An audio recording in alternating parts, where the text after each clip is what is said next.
How do I? Hey everyone, welcome back to my channel. Today we're going to be talking about how to take better photos with your smartphone. Whether you're an amateur or just looking to improve your smartphone photography skills, this video will give you the tips and tricks you need to take your photos to the next level.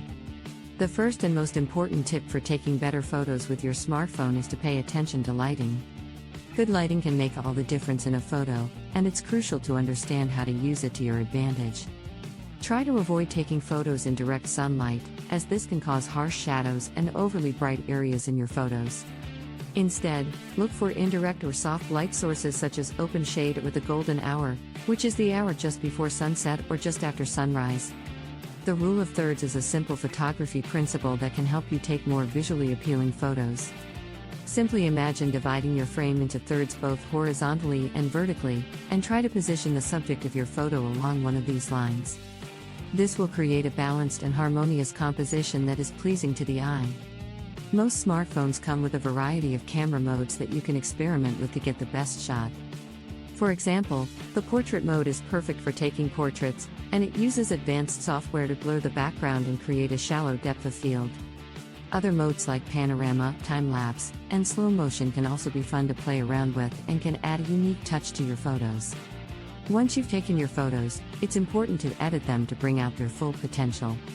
Most smartphones come with built-in photo editing tools, or you can download a photo editing app to make adjustments like adjusting brightness, contrast, and saturation. But be careful not to over-edit your photos, as this can make them look unnatural. Finally, if you're serious about taking better photos with your smartphone, it may be worth investing in a few accessories. For example, a tripod can help you take stable photos and allow you to take long exposures in low light. A lens attachment can also give you more creative control over your photos and let you capture wide-angle, telephoto, and macro shots. And there you have it, 5 tips for taking better photos with your smartphone. Remember, the key to taking great photos is to experiment and have fun. Don't be afraid to try new things and push the limits of your smartphone's camera. And if you like this video, please don't forget to give it a thumbs up and subscribe to my channel for more photography tips and tricks. Until next time, happy shooting! Thanks for watching How Do I?